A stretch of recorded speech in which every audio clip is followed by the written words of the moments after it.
I met Alexander when I were to say bartender in college. My mother was an addict and her boyfriend was a creepy dude who spent all his time harassing me. I had filed a restraining order on both of them, and so I threw myself in as much work in school as I could. I was in my last year when I was introduced to him by one of the other patrons who was trying to set us up, and we just clicked. He was cute, funny, and handsome. He had these hazel eyes that turned into pure gold in the right lighting, and his smile could charm even the most violent beast into being his friend. I was so overworked and stressed out that to me, life felt like a dark thunderstorm just waiting to drown me. But Alexander pulled me out of that darkness of my life. Pretty soon, he became my sun, my moon, and all my stars. He waited for me to graduate, and in the meantime, he interned at some fancy accounting company while I worked on setting up a marketing business. Once I graduated and he had finished up his internship, we moved in together in an apartment and eventually he proposed. After a couple of years of moving around and advancing in our careers, we ended up in a small town in upstate New York. I was a little hesitant about moving to a small town, but after some convincing, I realized that our long-term financials were better off if we relocated to an area with a lower cost of living compared to staying in the city. The pandemic had exacerbated our time frame of moving out of the city and buying a house. Besides, when we had kids, they would have lots of room to play and explore. We found this beautiful house built near a large lake. Ordinarily, I wouldn't have chosen it because I hate the water, but Alexander was so insistent on it. He said that it was our forever home, our little slice of heaven. It was perfectly isolated away from any intrusive neighbors or drunk tourists, so I agreed. And we moved in on April 19th, 2020. The first half of the year went by great. We both worked virtually and I was ecstatic at how our relationship was going with the both of us being home 24/7. We would go fishing, boating, swimming, camping, and even painting every other day. It felt completely and utterly perfect. It wasn't until his 30th birthday when I noticed that things had turned a little strange. I baked him a cake and made a romantic dinner, but noticed that he seemed a little distant. I tried asking him if something was wrong, but I could see that he would downplay his emotions and he brushed it off.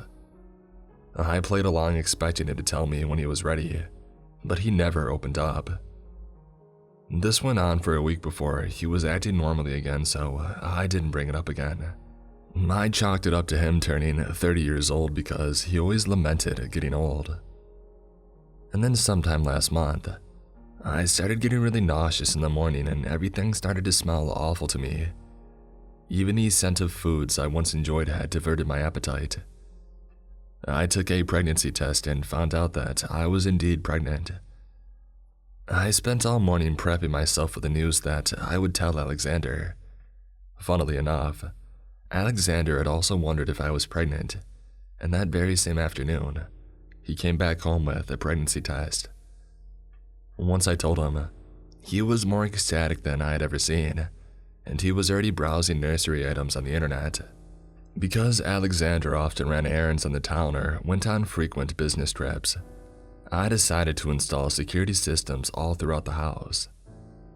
I didn't feel safe being all alone in an isolated house anymore, especially with growing a whole mini-me in my stomach. When he came back, I told him about it and he agreed with my reasoning, but I felt like he was slightly hesitant. I didn't pay much attention to it and I apologized and told him I should have consulted with him beforehand. And then one night, I woke up at around 3 a.m. with the sudden urge to go to the bathroom, and I quickly got up and ran that way. It wasn't until I came back when I realized that the bed was completely empty. I laid back down and closed my eyes, thinking maybe when I went to the bathroom he also went to the bathroom in the basement or something. So I laid in bed expecting him to arrive, but after half an hour, I started to feel this strange sensation that he wasn't coming. I shook it off and tossed and turned until I fell asleep. I did have a Zoom conference in the early morning that had to maintain my full concentration for some business deal. Morning came and went, and my presentation went perfect. We were discussing celebratory plans for the weekend when I remembered about the former night. "Hey, sweetie, when I went to the bathroom last night, I noticed you weren't in bed." Was this around 3 in the morning?" he asked, not even looking at me from his phone. "Yeah, it was," I replied. "Oh, yeah, I heard a weird noise in the garage and I went to check it out. I think I left the garbage open and some raccoons got in." I would have taken his word for it, but there was something odd about the way he said it. Nonetheless, we moved on and enjoyed the rest of our night. A couple of nights later, I had to run to the bathroom again. It was like my bladder had shrunk, but I guess that's one of the perks of being a pregnant woman. This time, I noticed that once again, he was gone from our bedroom. I was already up, so I went throughout our house looking for him. I even checked the garage, but I couldn't find him. I decided to go back to bed and wait for him, but I fell asleep waiting. In the morning, I decided to ask about it. "Hey, sweetie, where were you last night? I woke up to pee again and you weren't there. I even fell asleep waiting." I whined jokingly while grabbing his arm and playing with it. "I went for a walk," he replied while pulling his hand back. "You went for a walk in the middle of the night?" My playfulness now turned to curiosity. "Yeah, I just couldn't sleep.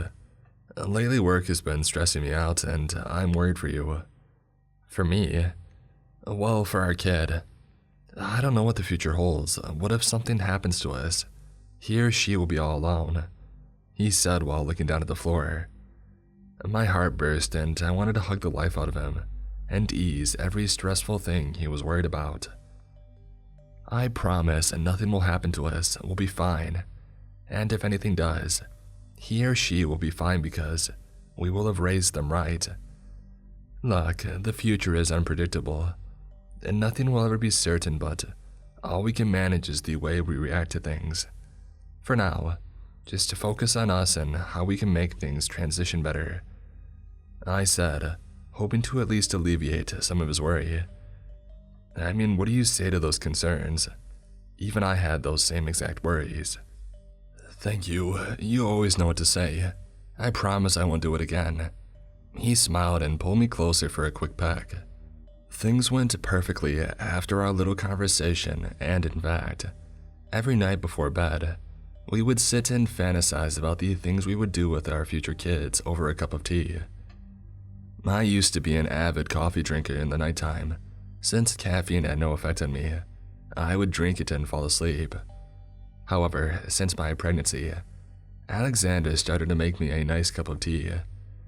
I guess my body had just adjusted to the growth of my womb because I no longer had to pee in the night. In fact, I was so knocked out that I'm pretty sure I could sleep through a whole tornado. I thought that was the end of it until I had a doctor's appointment. The doctor was an impatient, stubborn, cold old man, and as much as I preferred a sympathetic female doctor, he was the closest one within miles. The checkup itself went fine. My little one was growing pretty fast. In fact, the doctor insisted that I was 3 months pregnant, but I didn't believe him. After all, I only found out last month due to symptoms and I was positive that he was wrong. I took the standard urine test and went home. The day after, however, I got a call from the doctor's office. "Hi, Mrs. Rodriguez. I just wanted to confirm some information. You said you weren't on any current medications, is that correct?" he asked flatly. "Yeah, that's correct. I don't take anything other than some prenatal vitamins," I replied. "Okay, because we found traces of DPH in your urine," he replied, annoyed at my supposed deception. "I don't even know what that is," I replied, completely confused. "It's one of the main ingredients in Benadryl. I find that most women have trouble sleeping at night and resort to sleeping pills. However, Benadryl is not a sleeping pill. Studies show that they can cause birth defects. If you're having trouble sleeping, I think you should come into my office and we can go through the cause and find out what treatment works best for you." Will you like to make another appointment? He pushed his tone, sounding more and more annoyed with every word. I don't like your accusatory tone, no thank you. I replied firmly and hung up. The nerve of that old man. Oh, I didn't care how far away other doctors were. There was no way I was going back to him. That night, I vented to Alexander, who was making me another cup of tea when it hit me. Ever since he started making me tea, I found myself incredibly drowsy and would sleep through the entire night. I smiled over at him and found myself wondering if he was capable of actually drugging me. I chuckled a bit, but out of curiosity, I declined his tea. I think I might stop drinking the tea at night. It makes me too drowsy. You can drink it though, I said while slightly moving the cup towards him. Are you sure? He asked while reluctantly grabbing the cup. Yeah, take it, I said, going back to my phone. He took the cup and raised it to his lips. I felt slightly relieved when I saw him take a big sip. I almost felt like an idiot for even thinking that. This is Alexander, my big softy. Hey, I'm gonna go get a glass of water, I said, standing up and heading into the kitchen. Yeah, okay, he said, looking down at his magazine. I opened the kitchen door and started opening the top cabinet and getting a glass cup when I noticed one of the tea bags in the counter had slightly tore, releasing its contents. I grabbed a paper towel and wiped it, carefully collecting the residue before opening the garbage can. As I held it open, I noticed a glimpse of something silver reflecting off the kitchen light. I reached down to grab it, while putting the paper towel into the can. It was a plastic wrapper, the kind that encloses a single, individual capsule for Benadryl. You know, the kind where you snap a piece of the small tablet and peel off the silver thing. None of this made any sense. Why would he be drugging me? I couldn't confront him about it just yet. I wanted to check something. I looked up to see a camera pointed towards the kitchen door into the backyard while facing the counter. I had to check something. Are you okay in there? He asked from the other room. Yeah, I just needed to clean up. I went back into the living room and sat down for a bit, turning on the TV and watching it for a little while. It was uncanny watching him act like everything was alright. The more I thought about it, what did I really know about this man? He knew about my family and my entire past. He's even seen my crazy family and their horrible antics. But he said that he was an orphan that had no family, and we were both introverts that barely had any friends. We only had coworkers that we talked to over Zoom. I knew all the lovey-dovey stuff I saw on a daily basis, but who was he really? Curiosity was now tugging at all my heartstrings, and I wanted to cry. Why would he sneak Benadryl into my tea at night? Could he be sneaking out again? I decided to go into our office under the excuse of me wanting to finish up some work, but instead, I decided to pull up all the security camera footage. The usual day stuff was fine, so I fast-forwarded it right to before he made my tea. The footage showed Alexander walking into the kitchen and heading towards the top counter, getting a box of tea packets. He set the stove and put some water and sat down at the table and went on his phone. Once the water started boiling, he carefully poured some onto a cup and put the tea bag inside. He opened another cabinet and pulled out a small pink and blue box. Crap. He opened a plastic capsule and pulled one of them out and crushed it with a spoon before pouring it into the tea. That wouldn't make any sense. Wouldn't he be affected by it? Why would he be fine giving it to me? I decided to go to another day, fast-forwarding it through the night. But we both slept soundly throughout the entire night. I sat there just watching the both of us lying in bed. Our breathing was unison, and I stuck my leg out on my side of my bed at least 5 times in 1 hour. I sat there reflecting on my actions. Maybe there was an explanation that I was missing. Maybe he was doing it because he wanted me to sleep. I almost began to laugh at the absurdity of my situation when I realized that I kept sticking my leg out at the exact angle. It seemed off. Every 10 minutes in that recording, I would shift and stick my leg out at an exact angle and turn back to the right side of the bed to face him. It was a freaking loop. I quickly backed out of the recording and moved on to a different date. The same exact thing with the tea. He would crush up a capsule of Benadryl and pour it into my tea. But the time frame between the hours of 3 and 5, the recording would be looped to make it look like we had slept all night long. I sat there thinking about what to do when it hit me. The company had the original versions uploaded in the cloud somewhere. These physical recordings were edited, but the copies automatically saved offline. I quickly logged onto the computer website and entered my username and password. I checked the exact dates of the edited versions and found the recordings. Every night between the hours of 3 to 5 a.m., he would get up and head out, and then he would come back and lay in bed, just staring at the ceiling until my alarm went off. It was unnerving seeing the man that I loved just lying there unblinking and emotionless. I had to see where he was going, but I couldn't do it tonight. He already knew that I didn't drink the tea. I had to wait another day just to avoid arousing his suspicion. I had trouble falling asleep that night. He tried to be all cute and cuddly with me, but I played along and I felt the goosebumps on my arm. My skin felt like 1,000 bugs crawled over it when he touched me. It was killing me to pretend this way. How could he play it so cool?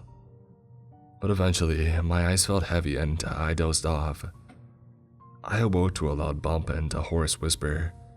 Zoe, are you awake?" Alexander shook my shoulder as he asked. He was checking to see if I was still asleep. I kept my eyes shut and kept my breath nice and steady.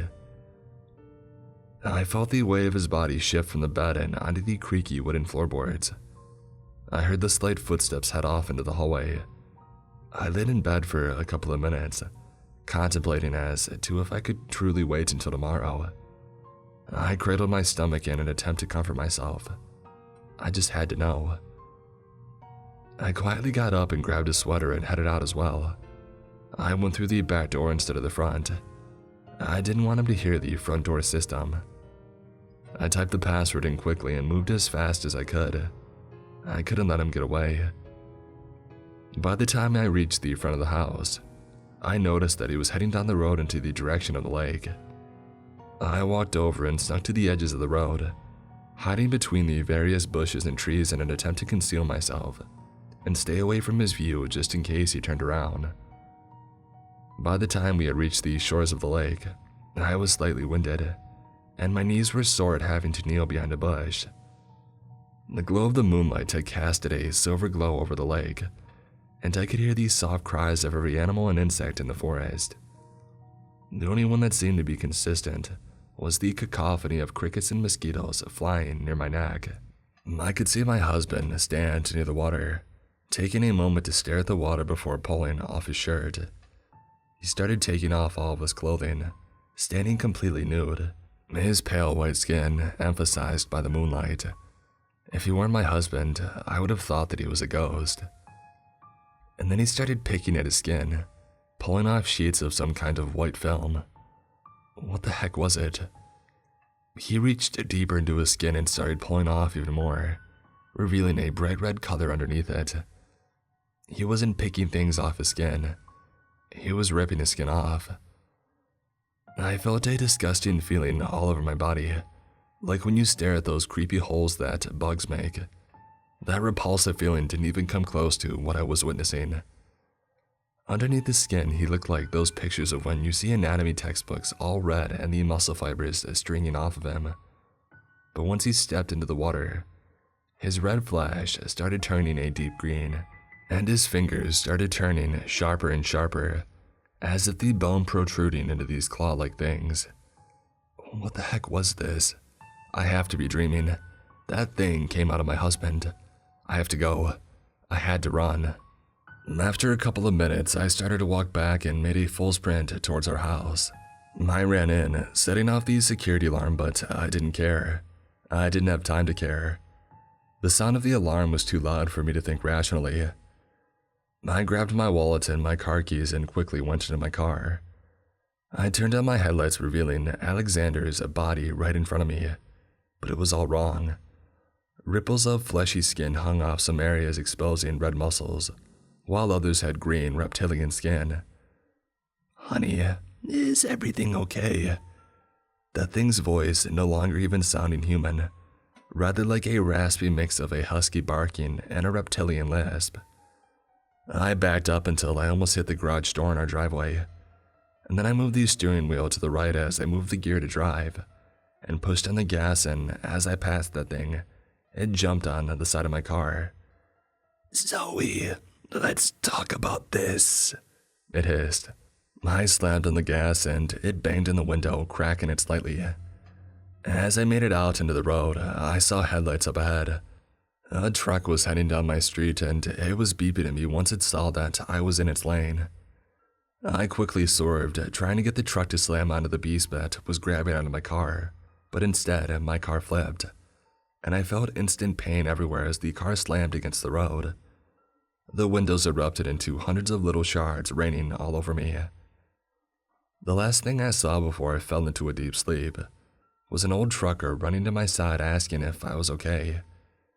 I looked over at the right passenger window, only to see the silhouettes of a dark figure taking off into the forest.